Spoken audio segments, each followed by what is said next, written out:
Bueno, el caso que les mandé es un caso en donde se integran diversos síndromes. Se integra el más importante es un síndrome demencial. Y esto es lo más importante porque es el eje pivote para el diagnóstico del caso. Quiere decir que lo principal es la alteración en la memoria. Acuérdense que el síndrome demencial lo que caracteriza es la alteración en la memoria, aunque después se asocian a alteraciones cognitivas como apraxias, agnosias o alteraciones de funciones ejecutivas. El segundo cosa importante es que era un síndrome demencial rápidamente progresivo y lo definimos como rápidamente progresivo si ha progresado en menos de 2 años. ¿Ok? También tenía un síndrome cerebeloso vermiano. ¿Qué es un síndrome cerebeloso vermiano? No sé. El vértice del cerebelo es la parte más medial del cerebelo y los hemisferios cerebelosos. Cuando se afecta el vértice del cerebelo, los pacientes tienen ataxia, nistagmus y disartria escándida. ¿Por qué? Porque el homúnculo del cerebelo, la parte central es el tórax, ¿no? Nuestra cabeza, el tórax, y los hemisferios son más apendiculares, los brazos y piernas. Por eso cuando digo síndrome vermiano, me refiero a nistagmus, ataxia y disartria escándida. Y cuando me refiero más a un síndrome cerebeloso hemisférico, me refiero más a dismetría y disdrogocinesia. Que dismetría y disdrogocinesia tienen que ver con alteraciones en la coordinación del movimiento de brazos y piernas, que vamos a ver más adelante en síndromes cerebelosos, ¿ok? Entonces, tenía esos síndromes cerebelosos, tenía un síndrome piramidal, era un síndrome piramidal incompleto y desproporcionado. ¿Eso de incompleto a qué se refiere? Cuando tenemos el síndrome piramidal es debilidad, hiperreflexia, espasticidad y Babinski. Cuando alguno de esos falta, no me vean con ojos de odio, no les fue tan mal. Cuando uno de esos falta, entonces decimos que es un síndrome incompleto, ¿ok? Cuando decimos que es desproporcionado, nos referimos a que el brazo y la pierna tienen asimetría en la fuerza, o sea, la fuerza de la pierna puede estar muy baja y la del brazo no tan baja, eso se refiere con desproporcionado. Cuando decimos proporcionado es cuando la pérdida de la fuerza es simétrica tanto en brazo y pierna. Y cuando decimos denso y no denso, el síndrome piramidal, denso es cuando tiene menos de 3 de 5 en la fuerza y no denso cuando tiene más de 3 de 5. O sea, el síndrome piramidal lo calificamos como denso o no denso, proporcionado o no proporcionado y completo e incompleto. Digamos, son los apellidos del síndrome piramidal. ¿Ok? Tenemos un síndrome extrapiramidal en el paciente que son mioclonías, que es un dato muy importante para diagnosticar enfermedad de Creutzfeldt-Jakob, las mioclonías. Y entonces en la topografía tenemos muchos síndromes, no podemos localizar una sola lesión, tenemos que decir que es un síndrome, que es una topografía generalizada, bilateral, supra e infratentorial, multifocal. O sea, no puedo localizar una sola zona. La mayoría de las enfermedades puedo localizar una sola zona, pero a veces no. Y el que no pueda localizar una zona que me explique todo, el que sea multifocal, eso me abre entonces la ventana diagnóstica a otras enfermedades, como Creutzfeldt-Jakob. Y el diagnóstico etiológico era enfermedad de Creutzfeldt-Jakob, variante, bueno, no variante, subtipo esporádico. Esporádico. Bueno, vean lo importante de, si ven ese cuadrito que les puse al principio de las clases, de cómo son las enfermedades en neurología y se clasifican en 6 categorías, en agudo, vascular, cuando el déficit neurológico es agudo, vascular o trauma.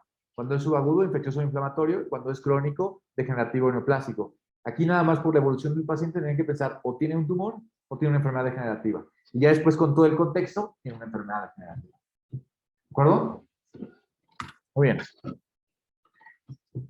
Es una demencia rápidamente progresiva y fatal. O sea, se van a morir todos ellos.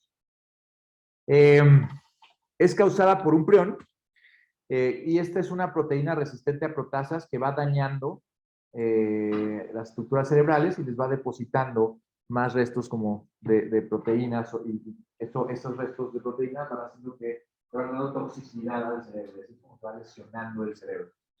La edad media de presentación es 65 años, la incidencia es 1 en 1 millón y hay algunas variantes. La más común es, hay algunos subtipos, perdón. La más común es la esporádica. La esporádica es en la mayoría de los casos. La siguiente es la familiar, que es la hereditaria, que es el 5 a 10%. Otra que es muy famosa es la iatrogénica, cuando de un material, por ejemplo, que uso contaminado, lo pasamos a otro paciente y entonces contaminamos a otro paciente. Pero esto, aunque es lo más dramático, es lo menos común. Otro subtipo es la variante Creutzfeldt-Jakob. Por eso quité la palabra variante, para no confundirlos. Porque hay una que se llama variante. O sea, tenemos Creutzfeldt-Jakob esporádico, Creutzfeldt-Jakob iatrogénico, Creutzfeldt-Jakob familiar y Creutzfeldt-Jakob variante. Y el Creutzfeldt-Jakob variante se refiere a la ingesta de carne de vaca contaminada. Que cuando descubren estas enfermedades, esta era la principal preocupación, que parecía que era una enfermedad que venía de ingesta de carne contaminada. Pues se demostró que esta sí puede pasar, pero no es lo más común. ¿Ok? De hecho, es poco común eso, que eso pase. Ahora, ¿qué clínica va a tener el paciente? Pues la que ya vimos, este síndrome demencial, pero asociado a varias cosas, a fatiga, depresión, predepresión y alteraciones del sueño. Los pacientes van a tener tanto alteraciones de la memoria, síndrome cerebeloso, síndrome piramidal, síndrome extrapiramidal, alteraciones de las funciones mentales y mioclonías. Bueno, que quiero que se acuerden, porque no se van a acordar todo esto, pero es demencia rápidamente progresiva asociada a mioclonías, Creutzfeldt-Jakob hasta no demostrar lo contrario. Cuando vean un examen demencia asociada a mioclonías, o con las mioclonías pueden pasar en otras demencias, ¿sí? O sea, no es la única que tiene mioclonías, pero una demencia rápidamente progresiva asociada a mioclonías, ¿piensas en? Ok, este es cuando se vayan a la ciudad de Estados Unidos. Acuérdense, les van a preguntar, demencia con el Creutzfeldt-Jakob. Acuérdense de mí, ¿eh? Ahora, ¿se acuerdan del estado de conciencia mutismo asinético? Estos pacientes llegan a mutismo asinético. Así es como acaban estos pacientes postrados en una cama y progresan su estado de conciencia hasta mutismo asinético, que es la incapacidad voluntaria para hablar y moverse. Están inmóviles completamente y no emiten lenguaje. Como pueden ver, es una enfermedad un tanto catastrófica y también se le conoce como una encefalopatía espongiforme por la patología, porque al final, en el último estadio, son los estadios de gliosis y lesiones neuronales, pero ven al final cómo se ve esto como vacuolado, como una esponja, ¿no? Como la esponja de su casa se parece, ¿no? La ven al microscopio una esponja, por eso se llama encefalopatía espongiforme, de ahí sale ese nombre. Ahora, hay que descartar demencias tratables. ¿Cuáles son demencias tratables? Un síndrome como esta que dicen que es como una pseudodemencia, que es la depresión mayor. Siempre hay que descartar depresión mayor, no el deterioro cognitivo. Deficiencias de vitaminas, con vitamina B12. Alguna encefalopatía metabólica, también, por ejemplo, hipotiroidismo puede también ser reversible. Síndrome de Hakim puede mejorar si se trata del síndrome de Hakim. Una fístula asociada a una síndrome de hipotensión intracraneal, también eso puede dar una demencia reversible. Hay que buscar ese tipo de causas porque esas son las que queremos tratar para revertir una demencia. Ahora, le hacemos una punción lumbar. La punción lumbar habitualmente sale normal. Solo hasta en un 40% de los casos puede elevar proteínas, pero glucosa y células generalmente están normal. Y de hecho, lo más común, o sea, el 60% es que proteínas también estén normal. Todos se se manda a pedir una proteína que se llama 1433. El problema es que su sensibilidad y especificidad no es tan alta. La especificidad da como 89%. Entonces, hay una nueva prueba que se manda a hacer que se llama RT-QIC, que tiene una mejor especificidad hasta el 98%. No estoy seguro que se tenga en México, pero por lo menos la otra sí. Y biopsia. ¿Hacemos una biopsia o no? O sea, en vivo, ¿no? ¿En vivo? O sea, en vivo. O sea, en una biopsia muerto. Sí, no fuera. Una necropsia. Sí. ¿Pero biopsia? No. Pues, imaginemos, yo tengo un paciente que tiene demencia rápidamente progresiva con mioclonías. Le hago esta punción lumbar normal. Le hago una proteína 1433 negativa. Le hago un electroencefalograma, se ve desorganizado, pero no se ve característico de Creutzfeldt-Jakob. Le hago una resonancia y sale normal. Sí, pero porque tienes que diagnosticarlo de algo porque sobre todo son familiares. Claro. Diagnósticos diferenciables. ¿No hay? Sí hay. Sí, bueno, sí, lo que dicen, o sea, si ya te salió dando diagnóstico, según yo, o sea, lo que leí es que la RT, esa es de las más específicas. O sea, si RT sale positiva, ya no tienes que hacer la biopsia. Pero si no, o sea, la única manera de confirmar como tal el diagnóstico final de esa proteína es la biopsia. Claro. Pero sí es un procedimiento invasivo. Sí llega a pasar que, no tanto por eso, el tema que tenemos es que cada vez que hacemos una biopsia de un paciente con Creutzfeldt-Jakob hay que tirar todo el instrumental. Se vuelve un tanto problemático, pero se puede hacer, se tira y listo. Pero habitualmente la tendencia es a no hacer una biopsia. Va a depender, sobre todo, de que realmente hay una duda diagnóstica importante hacia otra enfermedad. O sea, que en el diagnóstico diferencial está Creutzfeldt-Jakob, pero que la tendencia de quien lo está viendo es más hacia otra enfermedad y bajo esa perspectiva se puede realizar una biopsia. ¿De acuerdo? Pero siempre que tengamos la consideración del diagnóstico diferencial de Creutzfeldt-Jakob, tenemos que entender que tiene que ser un procedimiento poco invasivo en donde el material que utilicemos se tiene que tirar a la basura. Porque no, los priones no responden a la esterilización.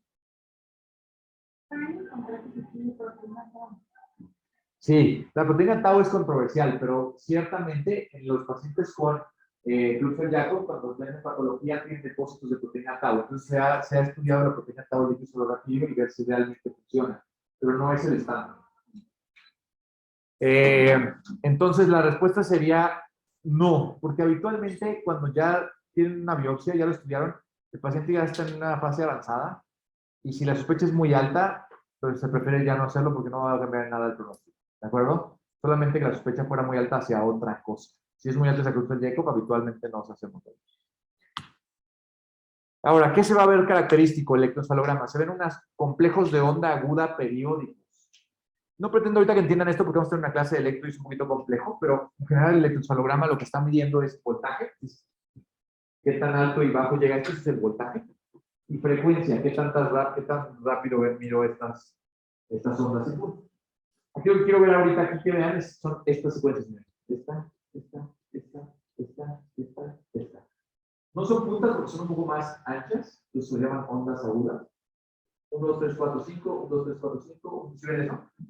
Esos son los complejos periódicos agudos, periódicos de ondas agudas. ¿Ok? Esa es la característica de Creutzfeldt-Jakob. No quiere decir que eso sea específico nada más de esto, pero es una característica importante en el electroencefalograma. Después vamos a ver esto para que le entiendan un poquito mejor, no se preocupen. Y estos son la resonancia típica. La que les mandé no es la típica, pero es lo que es report, les voy a subir a la plataforma. Es un artículo, pues. Pero lo típico es que tengamos lesiones más bien hacia el núcleo caudado y el putamen. Vean esa restricción, esa es una secuencia que se llama secuencia de difusión, que mide el tránsito de agua a través del cerebro. Y vean esa gran restricción, o sea, blanco, se ve blanco, en los núcleos caudados y el putamen. ¿Sí ven aquí? Blanco, blanco, blanco, blanco. Esa imagen es muy característica de la enfermedad de Creutzfeldt-Jakob. Mucho más que si tenemos lesiones corticales. Claro que se han descrito muchos casos con lesiones corticales, como este caso que digamos ustedes, ¿no? Muy bien. Tratamiento no existe. No hay nada que podemos hacer. Se da clonazepam para el trato y levetiracetam para las mioclonías. Y se da todo el tratamiento psiquiátrico y de soporte paliativo para manejo del dolor, manejo de discapacidad, manejo de movilidad.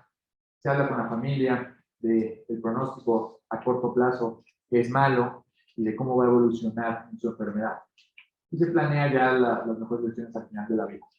El pronóstico de los pacientes es sumamente malo y tenemos más o menos una sobrevida de 8 meses, mucho más bajo cualquier padecencia, con uno en cada 7 sobrevive en 1 año y uno en cada 30 sobrevive en 2 años.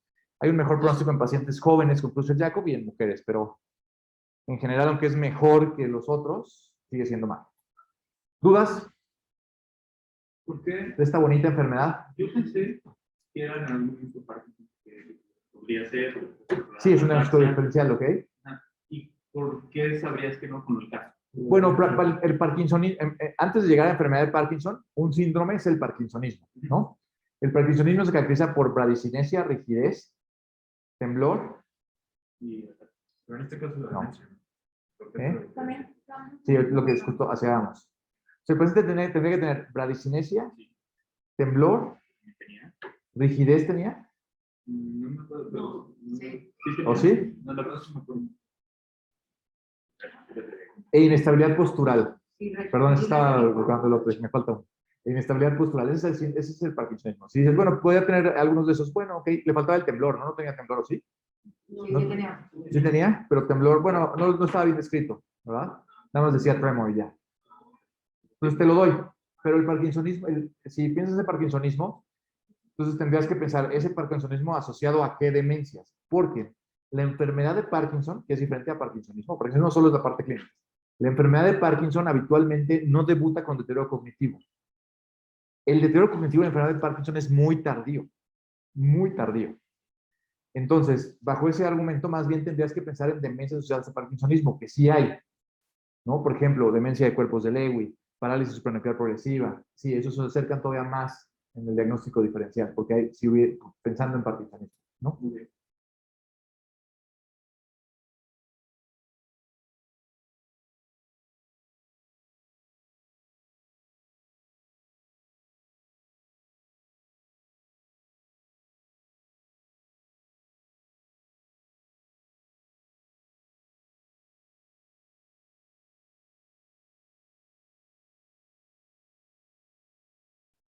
Este Default Mode Network se encarga de la actividad del cerebro cuando ustedes están en reposo. Por eso me gusta más red de reposo que Default Mode Network, ¿no? Ciertamente no les gusta ponerle Resting Network porque la red de reposo implicaría que el cerebro también está en reposo cuando el cerebro realmente parece que está activo. Por eso es tan confuso el nombre. Pero el punto es que cuando ustedes se encuentran completamente inactivos, o sea, sentados, con los ojos abiertos, pensando en el infinito, en ese momento hay una gran actividad del Default Mode Network. Como lo descubrieron es que cuando empezaron a hacer resonancias funcionales, antes de hacer las tareas de lenguaje motoras, empezaron a ver qué pasa si hago una resonancia sin tareas. Pues no debería de prender nada. Esto lo hicieron para tratar de darle control a ver qué áreas de metabólica se prendían del cerebro cuando hago una actividad, como de lenguaje o como de movimiento, o pienso en algo. Pero se dieron cuenta que cuando hacían esto y el paciente estaba en reposo, sí había actividad, y había una actividad muy importante de un sistema que está en la precuña, ¿se acuerdan? El lóbulo parietal, la precuña, en la corteza retroespinal, que también está en la precuña, que es todo esto. Esta parte, que es el cíngulo, la retroespinal y la precuña, junto con la corteza, junto con la corteza temporoparietal, se activaban intensamente cuando están en reposo. Y entonces aquí viene la otra función. ¿Recuerdan que estábamos viendo funciones mentales? Las funciones mentales de un estado de conciencia y lenguaje. Después vimos un mini mental para ver cómo se evalúan en las funciones mentales. Y ahora vamos a una siguiente función mental, que es la atención. La atención es diferente a la conciencia. Ojo, para tener atención necesitan conciencia, por supuesto, si no, no hay atención. Pero no es lo mismo estar consciente de estar atento. Es muy diferente.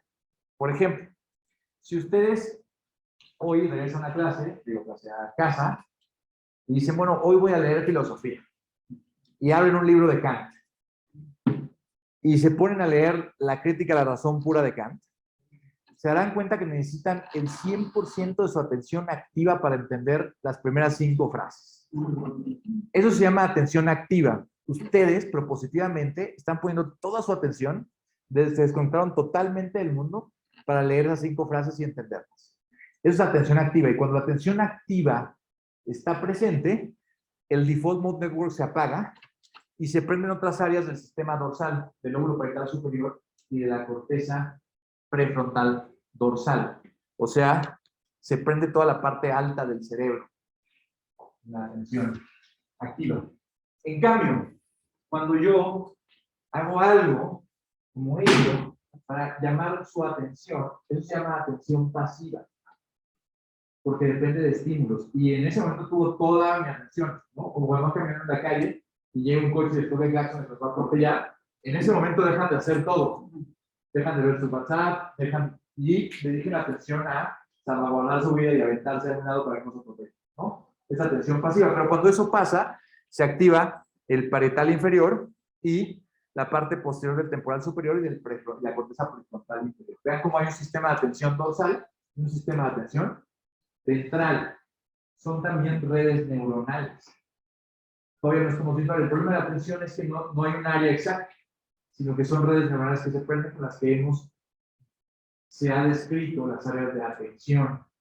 Y aunado a esto, se apaga el default mode. ¿Ok? Primero un poco también como por ejemplo, yo veo que pasa como estás manejando, pasa que ya siempre en otro mismo camino. Entonces no estás poniendo en ciencia atención y de repente como que ay, ya está. Eso es atención pasiva, sí. Sí, claro. Sin el estímulo, aunque no haya estímulo. Hay estímulo. No es el estímulo intenso que estoy dando, pero hay un estímulo. Los coches, hay estímulo. Pero como que pueden Si no tuvieras la tensión pasiva, chocas. Exacto. Pero es como ir así justo, ¿no? Sí. Manejar que ya está muy automático. Sí. Por eso es como comportamientos y eso como ya muy Exacto. habitual. Sí, pero también depende de estímulos externos, aunque en el caso no es tan dramático como lo que hice yo ahorita. Ok. Esa es la atención. La atención es bien importante porque para hacer cualquier actividad necesitamos atención. De hecho, podemos tener errores de cualquier actividad neurológica que nosotros valoremos si no hay una atención adecuada, una atención activa adecuada. Entonces, ya que vimos la atención, vamos a evaluar las diferentes funciones por lóbulo. Empezamos con el lóbulo parietal. El lóbulo parietal se encarga principalmente de la sensibilidad y es el GPS de nuestro cuerpo. El primer giro que vamos a ver en el lóbulo parietal es el post central. El post central es el giro que se encarga de la sensibilidad, perfecto. La sensibilidad exteroceptiva y propioceptiva. Que la sensibilidad exteroceptiva se refiere a... La sensibilidad exteroceptiva se refiere a... Todo lo fuera del tipo. O No, sea, pero no se puede. No, esa es propioceptiva. Entonces, la exterocepción se refiere a dolor, temperatura y tacto grueso. Mientras que la propioceptiva se refiere a posición en el espacio, vibración y tacto fino o discriminativo. Vamos a ver cómo valorar esos tactos cuando lleguemos a sensibilidad. Pero eso integra, esa sensibilidad se integra en el giro poscentral del lóbulo parietal. Y el giro poscentral del lóbulo parietal tiene un homúnculo. El homúnculo es muy similar al homúnculo motor, pero es un homúnculo sensitivo. Homúnculo es como un humano, un humanoide, dibujado en la corteza cerebral. Este homúnculo lo escribió Penfield para determinar que diferentes áreas del giro poscentral reciben o perciben diferentes partes del cuerpo, igual que el homúnculo motor. Entonces, la parte medial del cerebro recibe la sensibilidad de la pierna. Esta parte alta, el tórax, después la mano, y la parte más lateral y baja, la cara. Ese homúnculo es importante porque si yo tengo una lesión en la parte más lateral y baja del post central, voy a tener una pérdida de sensibilidad de la cara, no del brazo ni de la pierna. ¿Sí? Por eso es importante estos homúnculos. Homúnculos es la representación del cuerpo sobre la corteza cerebral. Sí.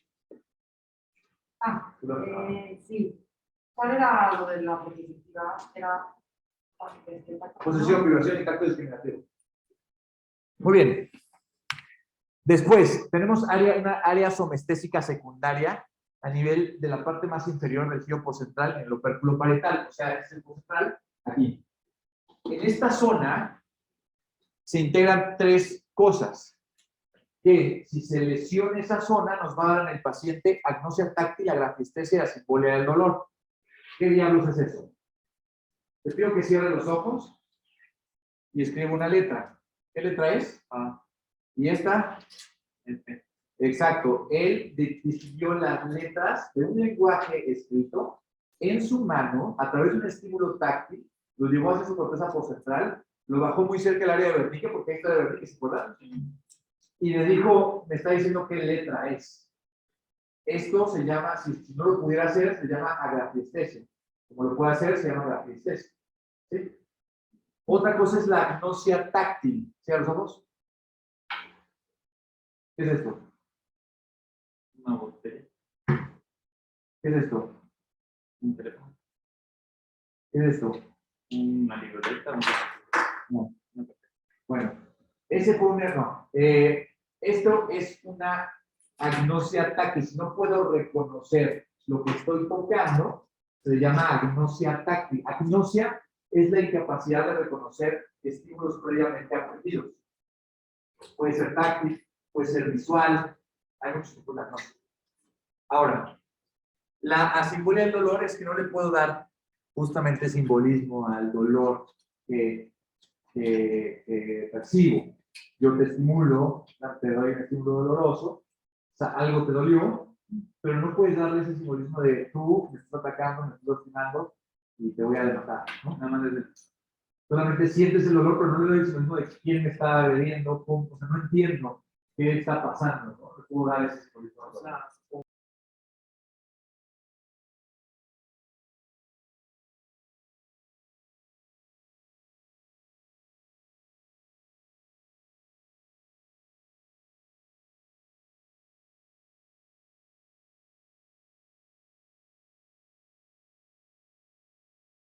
¿Qué pasa? Esa es entonces la parte inferior. Hay otra área de asociación somestésica que es el lobulillo parietal superior. El lobulillo parietal superior es como el GPS de nuestro cuerpo. Y si se lesiona nos da un síndrome que se llama síndrome de Gertz, que tiene 4 cosas: agrafia, acalculia, desorientación izquierda-derecha y agnosia digital. Entonces, ponme tu mano, cierra los ojos, cierra los ojos, cierra los ojos. El pulgar, 15 medio lugar, cierra los ojos. ¿De qué lado? Con tus manos. ¿Cierra los ojos? ¿De qué lado? Con eso estoy hablando que sepa izquierda-derecha y que sepa qué dedo es. Si no supiera qué dedo es, se llama agnosia digital, que es diferente a la agnosia táctil. La agnosia táctil no reconoce el objeto, la agnosia digital no reconoce qué dedo.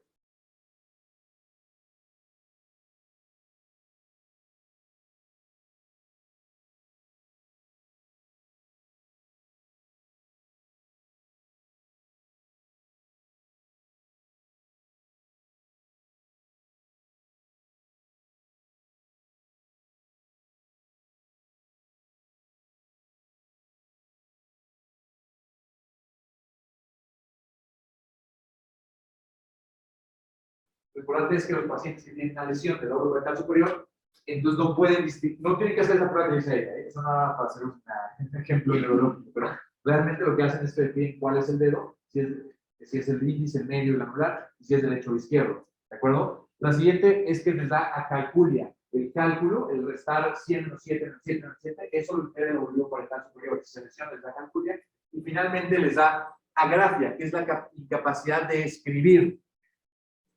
Ojo, cuando se lesiona la parte inferior del lóbulo parietal, a diferencia del lóbulo parietal superior, va a dar afasia, como ya vimos, agrafia y alexia. Los pacientes van a tener la incapacidad de escribir, de leer y de emitir un mensaje verbal. La agrafia tiene varios centros importantes. Como vieron, también les da agrafia cuando se lesiona el lóbulo parietal superior, también les da agrafia cuando se lesiona el inferior, y también da agrafia cuando se lesiona el centro de externo. El centro externo está aquí en el frontal, en la parte posterior de F2. ¿Ok? Todos esos centros tienen que ver con la escritura.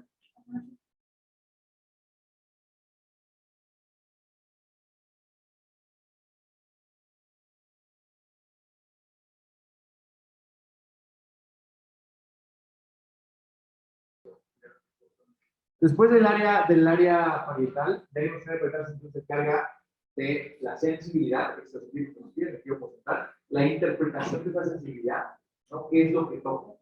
¿Qué es lo que siento? Por eso lo exploro con la agnosia, ¿no? Sentir un objeto y saber qué es. Le doy un sentido al olor, por ejemplo. También se tiene que ver con la interpretación del mensaje escrito, por eso más abajo está el lóbulo parietal inferior, les da alexia o agrafia.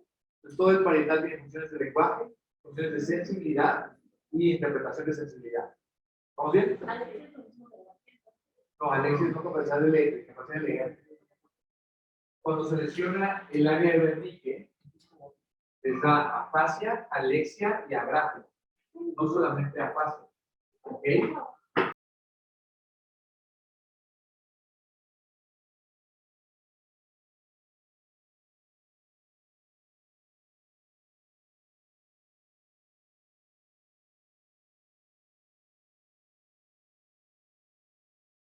Hacia atrás. El occipital es un lóbulo visual.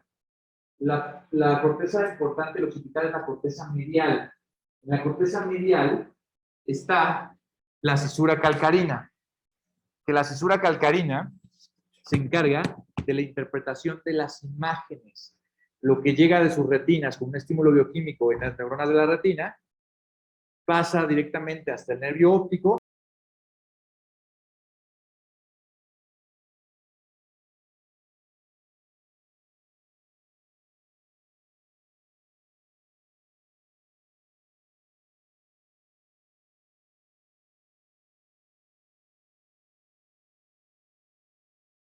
Porque la imagen va por el nervio óptico, pasa por el quiasma, llega al tálamo, a los núcleos geniculos laterales y de ahí se va hasta la corteza occipital.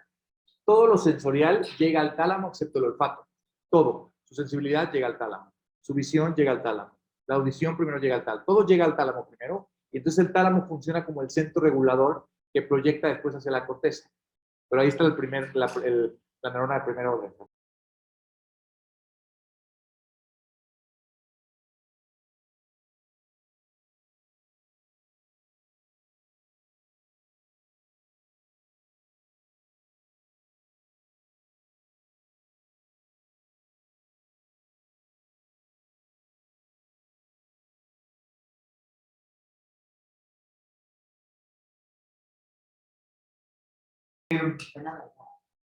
Ellos son los ojos. ¿Ok? Imagínense que es el ojo derecho y el ojo izquierdo de un paciente que tiene un ojo como más chiquito que el otro. Entonces, yo soy la corteza occipital. ¿De acuerdo? Tú vas a ser corteza occipital de para acá. Ponte allá. Yo soy la corteza occipital izquierda y ella va a ser la corteza occipital derecha. Entonces, el ojo realmente es tú allá. El ojo realmente es así. Eso. Así, ¿no? Así es, exacto, así como es. Lo que quiere decir que yo como corteza occipital izquierda recibo las neuronas de la retina del lado izquierdo, del ojo izquierdo, y de la retina del lado izquierdo del ojo derecho. O sea, las dos retinas izquierdas me llegan a mi corteza occipital izquierda. No hay cruce, ¿sí está entendido eso? Las dos retinas derechas van a llegar a la corteza occipital derecha. No hay cruce, ¿ven cómo no hay cruce?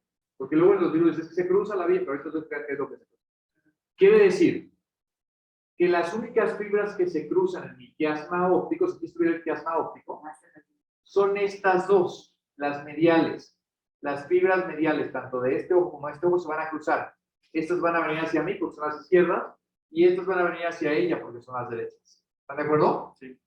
Entonces, si yo me lesiono corteza occipital izquierda, yo lesiono a mi, o sea, yo no percibo la señal bioquímica que percibe mi retina izquierda de mi ojo izquierdo, ni mi retina izquierda del ojo derecho. Entonces, ojo. ¿Perdón? Hay una sola retina. Sí, es una sola retina. Entonces, pero la mitad, o sea, literal, la mitad va hacia mí y esta otra mitad va hacia ella. Entonces, si yo me lesiono, yo no percibo ni esta retina, todo esto. Esta retina, ¿hacia quién ve? ¿Hacia ti o hacia él? Esta retina, esta parte. hacia mí. No, es literal. Físicamente. Así está la retina. Esta retina, ¿hacia dónde está viendo? ¿Está viendo hacia él o está viendo hacia ti? Más hacia mí o hacia allá. No. La luz, Ah, ya entendí. la luz que llega a la retina. No, es que pensé que Quien te está viendo a ti sería el centro de la Claro, retina. no, sí, ¿Estás de acuerdo? sí, ya entendí. Pero toda esta parte de la retina, ¿a quién está viendo? Allá. A él. Y toda esta parte de la retina, ¿a quién está viendo? Y entonces, la retina de él, del lado izquierdo, con la retina de ella, del lado izquierdo, ¿a quién ven? Al lado derecho. Al lado derecho. Si yo no puedo percibir como corteza occipital lesionada izquierda lo que percibe en mi retina izquierda de los dos ojos, yo no voy a poder ver la mitad de mi campo visual del lado derecho, porque la hemianopsia describe el lado que no ve, no el lado afectado del cerebro. Entonces yo diría que yo tengo una hemianopsia homónima, porque él es del mismo lado, derecha. Mientras que si se lesiona a ella, que es la corteza izquierda, la derecha, Gertzmann, ¿no? Si se lesiona a ella, que es la derecha, no va a percibir lo de la retina derecha, y entonces va a tener izquierda. ¿Están de acuerdo? ¿También? Ahora, imagínense que lo mismo de arriba abajo, pónganse arriba así. Exacto. Pero tú cuéntale. Así, no, ahora, imaginemos ahora un poco más complejo. ¿Hacia dónde veo de abajo? ¿Y hacia dónde veo de arriba? yo como corteza visual, la parte de arriba de la fisura calcarina va a recibir las neuronas de arriba y la parte de abajo va a recibir las neuronas de abajo. Si yo me lesionara la parte superior o dorsal de la fisura calcarina y nada más yo que soy el lado izquierdo, entonces tendría un problema abajo a la derecha, ¿están de acuerdo? Porque no vería, si yo me lesiono que estoy arriba y a la izquierda, no vería esta parte de la retina ni esta parte de la retina. Tendría una cuadrantanopsia homónima inferior derecha. ¿Están de acuerdo? Porque lo de arriba no ve lo de abajo. Sigamos las fibras. Ellos son los ojos. Aquí están los nervios ópticos en sus cabezas. Aquí se cruzan en un quiasma. Luego llegan a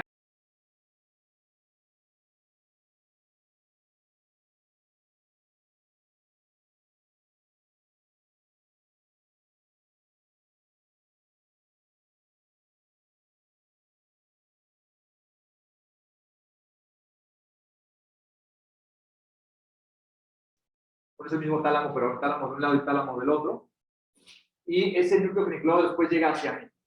Esas fibras que llegan hacia mí, para llegar a la corteza occipital, tienen que pasar por el lóbulo temporal, en las de abajo, y por el lóbulo parietal, las de arriba. ¿Están de acuerdo? O sea, en la profundidad del parietal y el temporal están las fibras, las radiaciones ópticas, para que puedan llegar hasta el occipital. ¿Sí me entienden?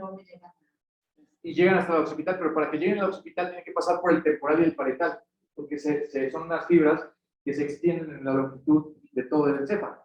¿De acuerdo?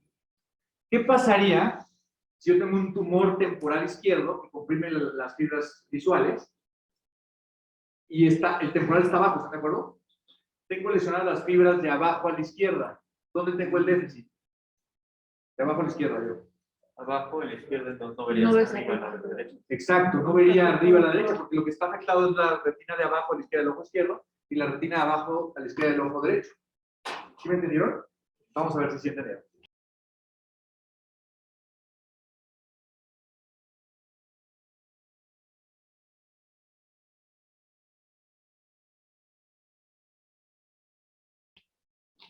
Maynard, si se lesiona la corteza occipital derecha, ¿qué déficit tienes?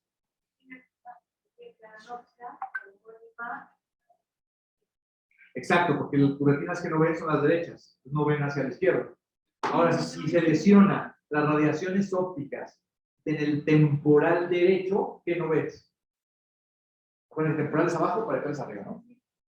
No ves hacia arriba, hacia la izquierda, Sí, entonces tienes una cuadrantopsia, cuadrantopsia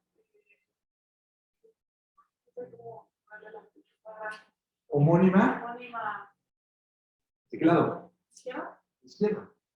A ver, más o menos. Listo. Bueno. ¿Eran todos homónimos o podía haber alguna heterónima? Muy bien, me faltan los ojos. Hay hemanopsias heterónimas. ¿Pueden regresar a su posición visual? Pero esto ya no olvidan, nada más los ojos. Los ojos tienen una... ¿Te acuerdas que te dije que las mediales son las que se cruzan? Si yo fuera el quiasma, yo cruzo de estos dos. Ya no vería. No les lesiono, como yo soy el quiasma, tengo un tumor, una adenoma-hipófisis. Lesiono el quiasma. Tengo entonces falta de percepción de las fibras mediales de ambos ojos. Y las fibras mediales ven hacia exterior. Decimos en el ojo que esta es la visión temporal del temporal y esta es la visión o sea, de este mismo, este es el ojo derecho, acuérdense, no vean sus ojos, él es el ojo. Esta es la visión temporal y esta es la visión nasal, esta es la nariz. ¿Sí? Entonces decimos que tiene una hemianopsia bitemporal. Si tuviera un tumor o alguna patología que comprimiera de los dos lados el quiasma y entonces comprime estos dos, tendría una hemianopsia binasal. Eso es muy raro. Puede pasar, pero es muy raro. Lo que sí es muy común es una hemianopsia bitemporal. Okay.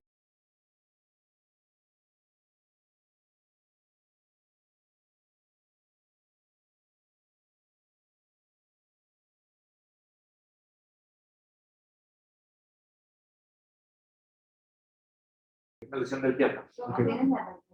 Listo. Pues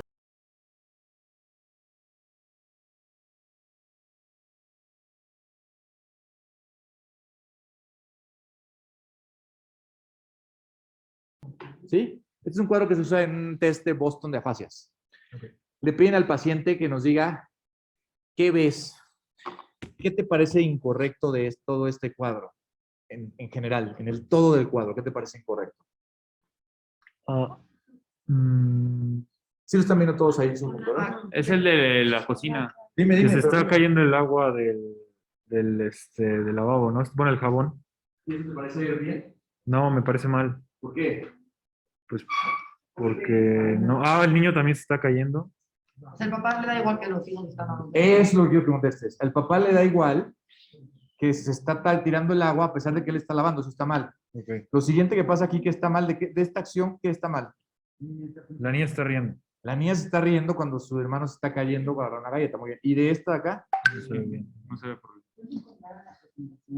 en Right Space es la de funciones mentales 2.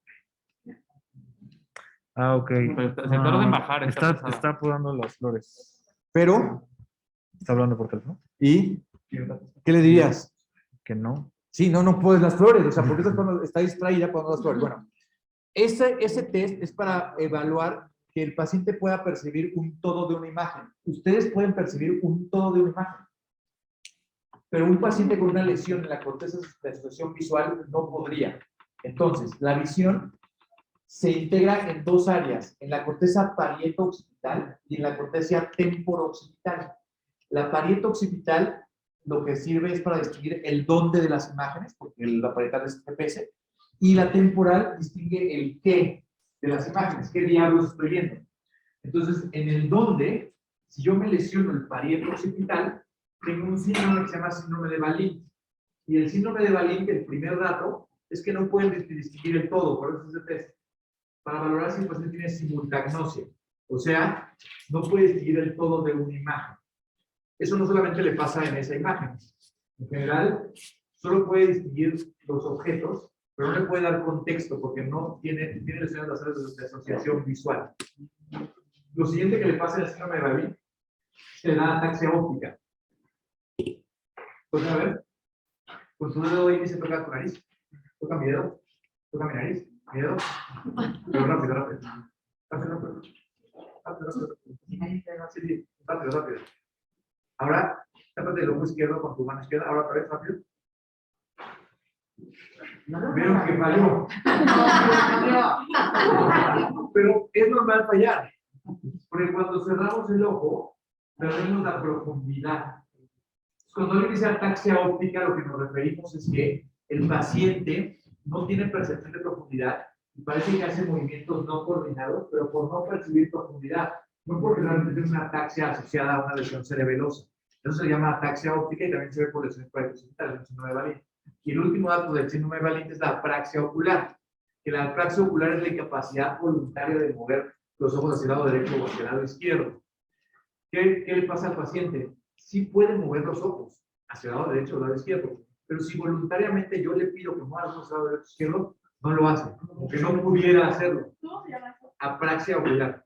Una forma de hacerlo, yo le pido que siga mi dedo y cuando veo, llega, le digo, cuando me detenga mi dedo, usted también tiene su mirada, tiene que seguirlo, ¿de acuerdo? Entonces el ojo va siguiendo el dedo, yo lo detengo y en vez de detenerse, se sigue. Y ya luego trata de regresarlo. Eso se llama apraxia ocular. ¿De acuerdo? Entonces, una lesión de la corteza parieto-occipital le da un síndrome de Balint que tiene que ver con simultagnosia apraxia ocular y ataxia óptica. Mientras que una lesión de la corteza temporo-occipital te va a dar agnosia visual. No reconozco lo que veo. Puede haber agnosias muy curiosas. Una que me gusta mucho a mí es la prosopagnosia. No reconozco las caras de las personas. Entonces, imagínense. ¿Con quién vives? Con Rumi. ¿Con un roomie? No, alguien. ¿Tú? Con familia. ¿A quién ves todos los días? Imagínate que un día te levantas, llegas con tu mamá y tu mamá te dice, ¿tú quién eres? ¿Tú vienes a mi casa? Porque no te reconoce tu cara. Sabe que hay una persona, hay un ser humano, pero no sabe que esa cara es la cara de su hijo. Eso se debe por una lesión en la área de asociación temporo-occipital, en el giro fusiforme. ¿Okay? Otra cosa que se reconoce en la corteza temporo-occipital es el color. Los pacientes no reconocen color. y entonces les da una cromatopsia. Pueden no reconocer color o no saber nominar el color, pero eso ya está muy complicado, no voy a entrar en detalles. Pero el punto es que no reconocen el color. Si hay algunas tablas de Shikara, que vamos a ver ahorita en la neurocraneal, no reconocen entre colores, de rojo, verde, ahorita vamos a ver cómo se habla. La corteza occipital, si yo lesiono las áreas de asociación de forma bilateral, me da un dato muy curioso que se llama anosognosia visual, que es el síndrome de Anton, en el que el paciente no reconoce que no ve y confabula que ve cosas que no está viendo.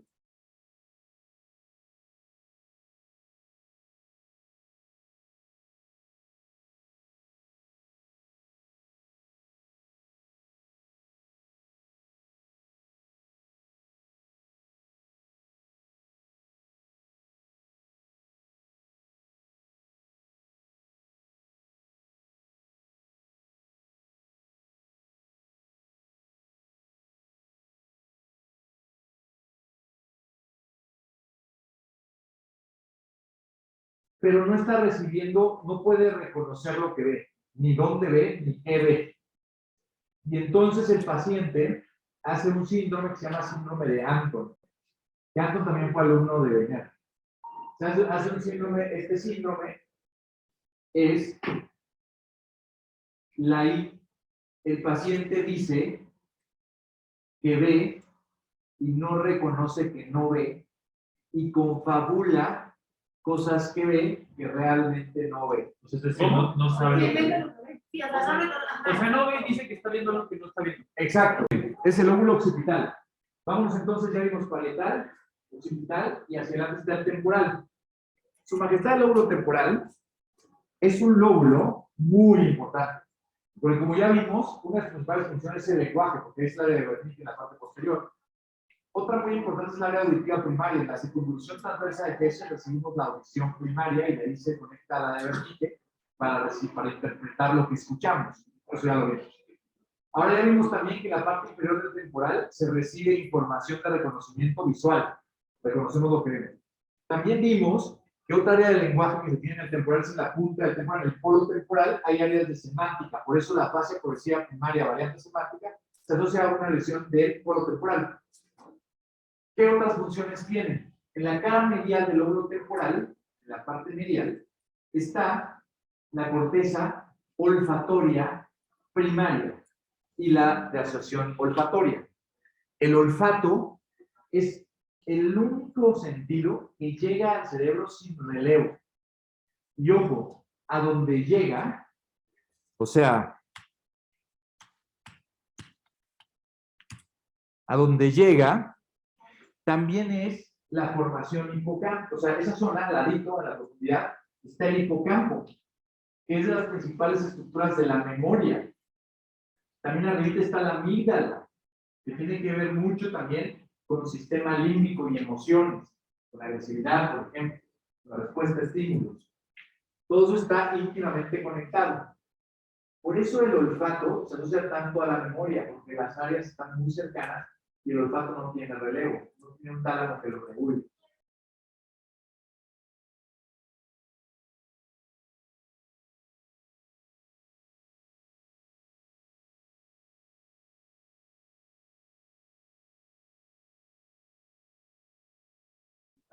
Tenemos también en esa profundidad, en la cara lateral del olfato, es la corteza gustativa.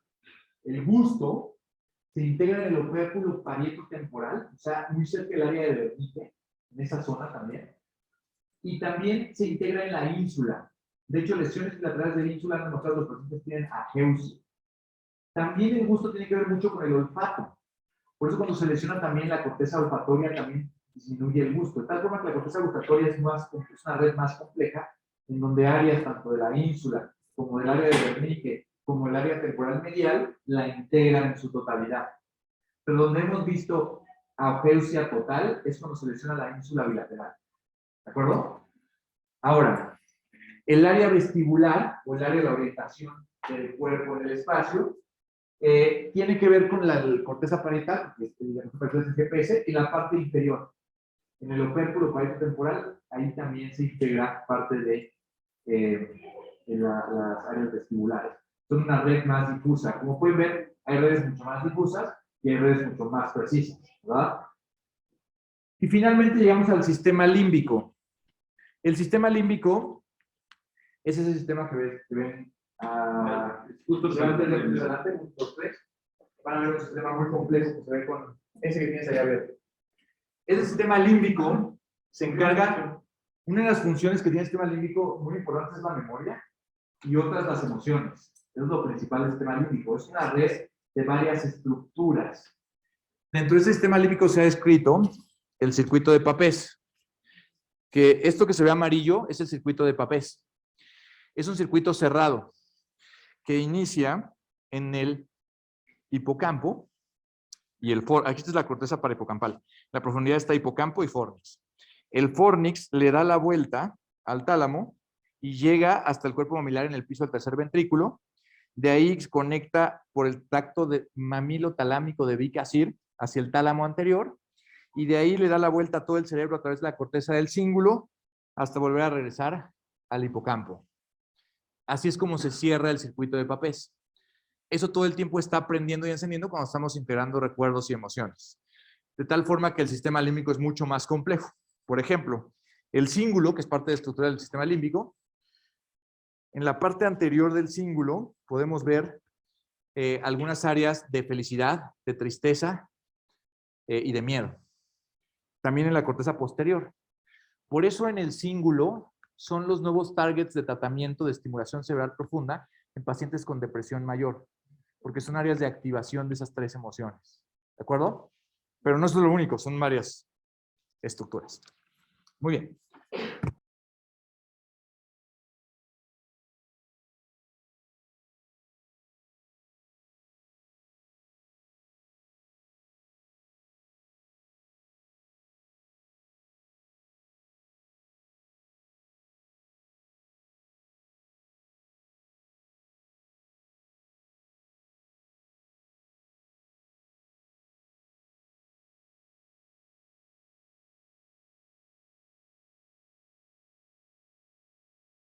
Lo que es dos cosas de la memoria. La memoria que se integra en este sistema principalmente se integra en estructuras del hipocampo y la amígdala. Sin embargo, todo el sistema límbico tiene que ver con el fornix, es muy importante. Pero el más importante es el hipocampo. Todo esto lo sabemos de un paciente que tuvieron que operar con una epilepsia muy severa, le quitaron a 2 lóbulos temporales la corteza inicial y el paciente ya no podía integrar memoria a largo plazo. Nada, 0. La memoria se divide en 3 tipos: memoria sensorial, memoria explícita y memoria implícita. Quiero que me diga que la apunte, pero creo que no viene ahí. En la memoria sensorial es la de los sentidos. Por ejemplo,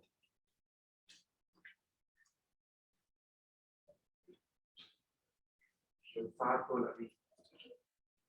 Abre los ojos. ¿Qué color es este? Verde. Cierra los ojos. ¿Qué color era? Verde. Ok, eso es memoria sensorial. ¿Sí? Un sentido integra algo, por ejemplo, en este caso visual, puede ser un olor, puede ser un sabor, y después lo puedo evocar de inmediato. Eso es memoria sensorial. Hay otros 2 tipos de memoria: memoria a corto plazo, memoria a largo plazo. La memoria a corto plazo es, repite la mesa, limón y agua. Eso es memoria a corto plazo. ¿De acuerdo? Si yo le pido que repita estas palabras en poco tiempo, estoy evaluando una memoria a corto plazo. ¿De acuerdo? En 2 minutos, porque nunca lo puedo hacer esto. Ahora, la memoria a largo plazo se divide en 2, en explícita y en implícita. Y la explícita se divide en otras 2, en episódica y semántica. Nada. Pero si lo ponen en su cabeza en un cuadro sinóptico, va a quedar muy bonito.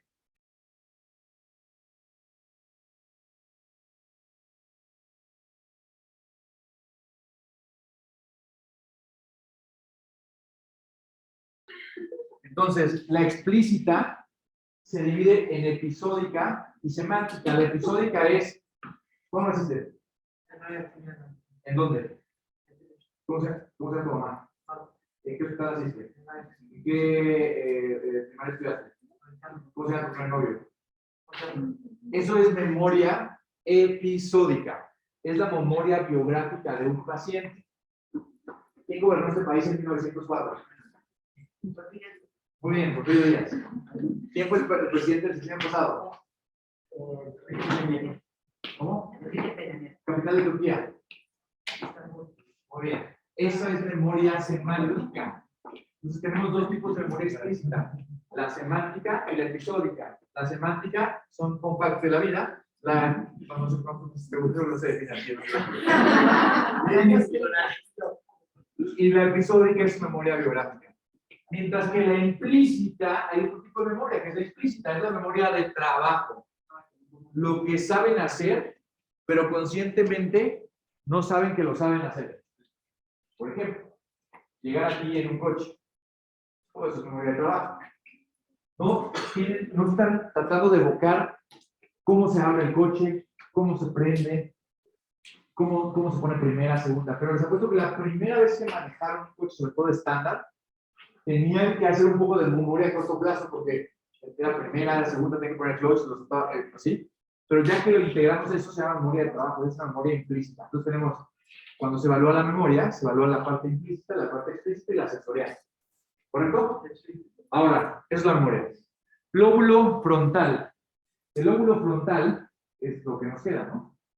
El lóbulo frontal, ¿qué es lo principal? Pues no me acuerdo. Exacto. El giro presentral. Lo principal del lóbulo frontal es el giro presentral, y el giro presentral es la corteza motora primaria o área motora primaria. Ahí es de donde salen las neuronas piramidales, son piramidales, tienen forma de pirámide, salen de la corteza presentral, bajan por la columna radiada, llegan a la corteza posterior interna, bajan al pedúnculo mesencefálico, bajan a la parte inferior del puente, llegan al bulbo raquídeo, se cruzan ahí en el bulbo raquídeo en las pirámides, bajan por la médula espinal, bajan por el tracto córtico espinal, llegan a la médula espinal, a la cerviz parte anterior, y de ahí hacen sinapsis. Otra neurona, que es la neurona motora inferior, sale por el nervio, llega hasta el músculo leonero. ¿Okay? Es la vía piramidal, y ese es el área motora primaria, y también tiene un homúnculo. El homúnculo es igualito al que vimos sensitivo. La parte medial es la pierna, la parte lateral acá es el tórax, después sigue la mano y luego la cara.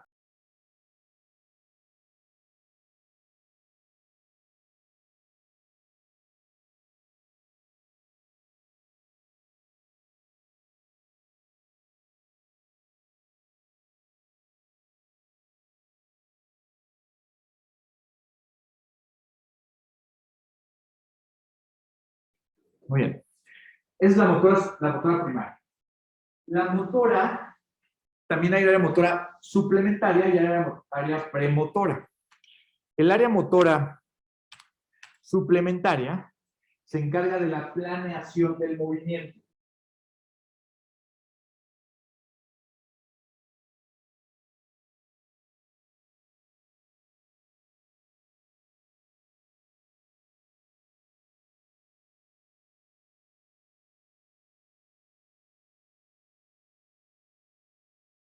¿Cómo yo evalúo las apraxias? Las apraxias son un poco más complejas porque las apraxias no solo dependen del frontal, también dependen del parietal.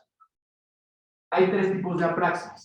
Hay apraxias ideomotoras, ideatorias y visoespaciales. Ya vimos una, cuando les pedimos que dibujaran el reloj, o cuando les pedimos que dibujaran los polígonos cruzados, esos evalúan la apraxia visoconstruccional, que tiene que ver con el área motora, pero también sobre todo con el lóbulo parietal. ¿De acuerdo? En cambio, hay otras apraxias que se llaman apraxias ideatorias o ideomotoras. ¿Cómo yo evalúo eso?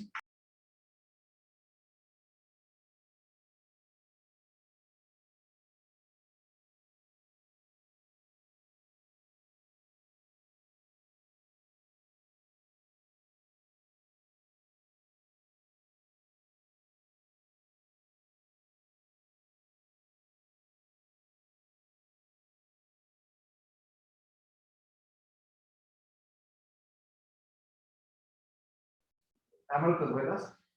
Yo le pido a un paciente que se amarre las agujetas. Al pedirle que se amarre las agujetas, que va a traer, es que este está padrísimo, ¿no? ¿Nadie? Ya no suelta. Ok. Al hacer ese movimiento de amarrarse las agujetas, él está haciendo un proceso motor previamente aprendido. Si él no pudiera ahorita amarrarse las agujetas, sería la incapacidad de realizar un movimiento previamente aprendido, y eso se llama apraxia. Si la apraxia realmente la estoy evaluando que la ejecute, es una apraxia ideomotora. Si estoy evaluando nada más que la piense, sería una ideatoria. Por ejemplo,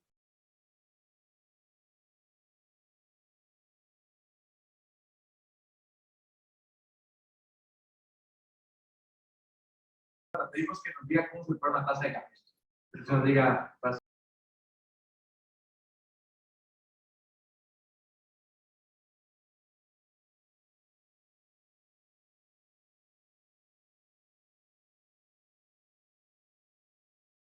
el agua sobre la taza, la meto en la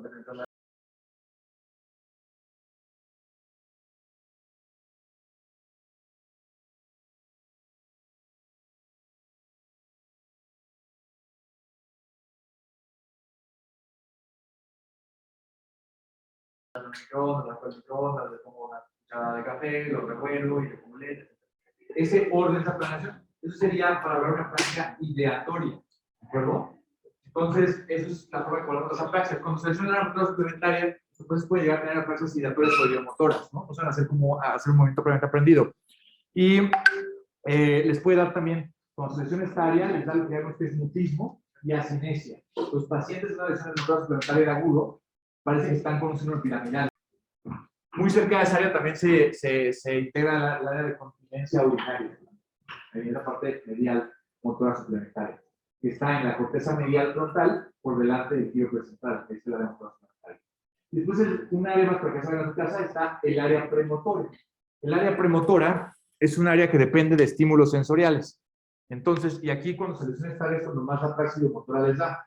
Entonces, ¿cómo se llama? ¿Yo? Gregorio. Eso es área premotora. Eso no fue área motora primaria. Es la respuesta motora a estímulos externos.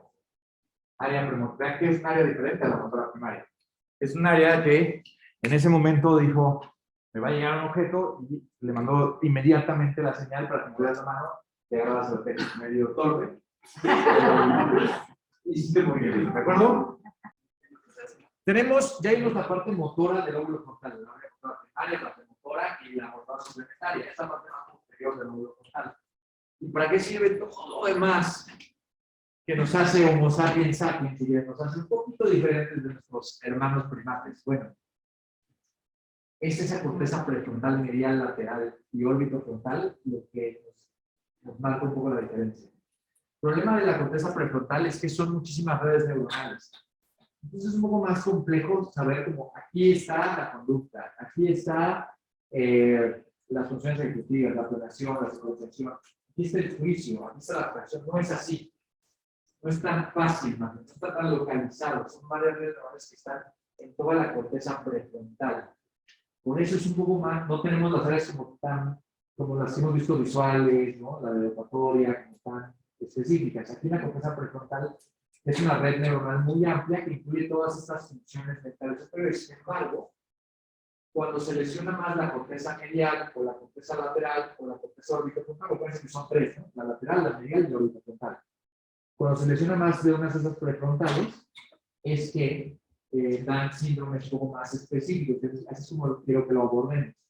Está un síndrome frontal medial, que es la corteza medial del prefrontal, en donde el paciente debuta con un síndrome muy característico, en donde tiene falta de motivación, pero sobre todo está muy asimétrico. Tiene apraxia de la marcha, como de Hakim. Tiene incontinencia urinaria, falta de motivación, de emoción, no inicia un comportamiento de forma fácil. Y todo esto es característico del síndrome de Hakim. Entonces decía que el síndrome de Hakim es una hidrocefalia normotensa, donde se comprime la parte medial por los ventrículos del lóbulo frontal, les da justamente un síndrome frontal medial. ¿De acuerdo? ¿No te puedo repetir qué se comprime con Esa es una apraxia de la marcha, ven cómo va caminando. ¿Puedo repetir qué se comprime con ese hidrocefalia? El lóbulo frontal medial. Vean cómo queda como magnético y empieza a dar movimientos. Esa es la apraxia de la marcha. ¿De acuerdo? Muy bien. Ahora, el siguiente síndrome es el orbitofrontal. El orbitofrontal es un paciente desinhibido, impulsivo, con alteración en las decisiones y emociones, y muy pobre juicio. Es muy grande que digan, es que no tiene filtro, no tiene filtro, dice lo que piensa. Eso es un diagnóstico de un síndrome órbitofrontal. Dicen exactamente lo que piensan, no tienen juicios, sus decisiones son erráticas, sus emociones también son erráticas, son impulsivos. Eso caracteriza a un síndrome órbitofrontal. El ejemplo sería la máscara, ¿no? Ahora, tenemos este otro ejemplo, que es un síndrome, ahora ya vimos el medial, que es el asimétrico, el orbitofrontal, el impulsivo y desinhibido, y el lateral es el apático. En esta película de Atrapados sin Salida, el apache, que es el de la izquierda, actúa perfectamente bien ese síndrome, está completamente apático, concentración de la atención, una memoria a corto plazo, la velocidad del pensamiento es lenta, indiferencia al medio, persevera mucho en los horas sobre el lenguaje, persevera, se lo dice muchas veces, lo hace muchas veces, y tiene muy poca abstracción. Recuerden que abstracción lo habíamos leído en Boca con que pudieran hacer similitudes en un mismo campo semántico. En vez de que dijeran, las dos frutas son redondas, tú vas a decir, son frutas, o sea que la manzana y la pera son redondas, es un complemento completo. Eso es lo que diría en base de la lateral. No podría hacer una asociación en un campo semántico como decir que son frutas. ¿Sí? Eso es la falta de atención. Y la falta también de, la perseverancia, que es importante. Esos son los tres síndromes frontales entonces. Entonces, en conclusión, si lo quisieran, para que sea más fácil, el frontal medial está asimétrico. El frontal lateral está apático. Y el órbito frontal está desinhibido. Eso sería lo que resumiría. Digo, tiene muchos más datos, pero para que se acuerden. ¿Ok? Asimétrico, ¿qué era? Tú dime, ¿qué es cinesia? Movimiento. Pues que no se Se mueve muy bien. Aparece la marcha. Bueno, está hipocinético, pues es el que se va a ganar. Magnético, es magnético, sí. Ahora, cuando se lesiona todo el frontal, está muy. ¿Vieron Ratchet? Sí, algo que, bueno, vean, les va a encantar, les va a pasar, más como médicos. Eso antes, a ver, la psiquiatría tiene una era muy oscura en los 40, 50, 60.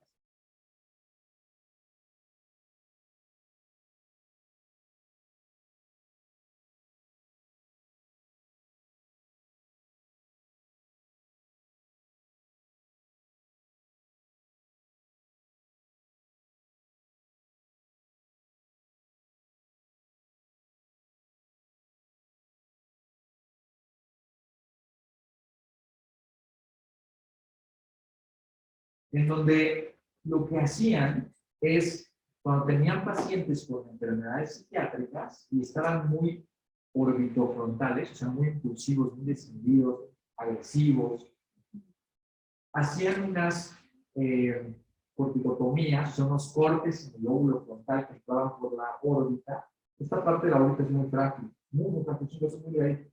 Y si lo fracturamos, por ahí entramos directo al frontal. Fracturaban y a través de la órbita entraban al frontal y hacían con un leucotomo, leuco es de la sustancia blanca, o sea, cortaban la sustancia blanca, cortaban todo el lóbulo frontal de ambos lados.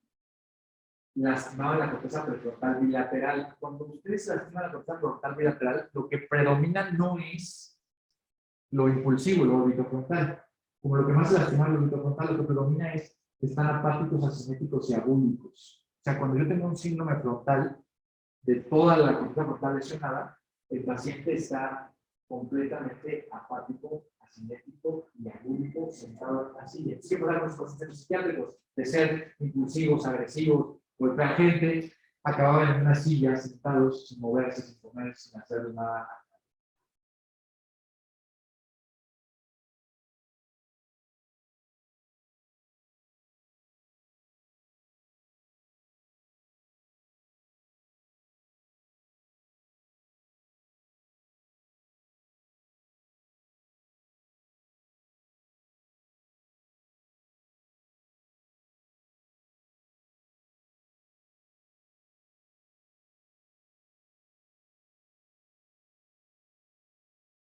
Estos se llaman reflejos de liberación frontal.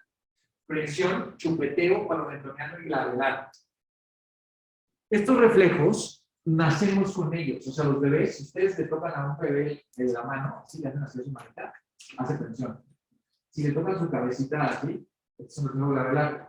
Cada vez que le toquen, cierra los ojos, cierra los ojos, cierra los ojos. Ustedes tienen la capacidad de inhibir ese reflejo. Si yo le hago reflejo labial a él, cierro los ojos 2 veces y luego los dejo. Inhibe el reflejo. Eso es lo normal. Los pacientes cuando tienen reflejo labial, cada vez que le toco, cierra los ojos, cierra los ojos, cierra los ojos, cierra los ojos, cierra los ojos. No lo pueden inhibir. ¿No? Háganle su perrito. Los perritos tienen reflejo labial. No dejan de cerrar los ojos, no lo inhiben. Se quedaron ahí. Luego está el chupeteo. El chupeteo, el bebé también hace con chupeteo. Cada vez que le tocan el labio a un bebé, empieza a succionar porque quiere comer. Ese es el reflejo del chupeteo, solo con tocar el labio. El palmomentoniano, también, cuando yo, bueno, entonces es muy similar al chupeteo, yo le hago estímulo al bebé en la palma de la mano o le hago un estímulo en el mentón y eso puede generar que el paciente y el bebé empiece a hacer chupeteo. Estos reflejos, ¿para qué son? Para sobrevivir. El bebé quiere agarrarse para no caerse y quiere comer. Son reflejos para sobrevivir. Solamente conforme va avanzando las funciones cognitivas del humano pequeño, va inhibiendo esos reflejos, ya no los necesita. Puede comer cuando él quiera. Ya no está por el centro de la atención todo el tiempo. Cuando se lesionan los frontales de forma extensa, regresan esos reflejos. Entonces puedes tener atención, chupeteo, proporcionar la verdad. Claro, son signos de liberación, se llaman signos de liberación frontal. Quiere decir que mi frontal está lesionado.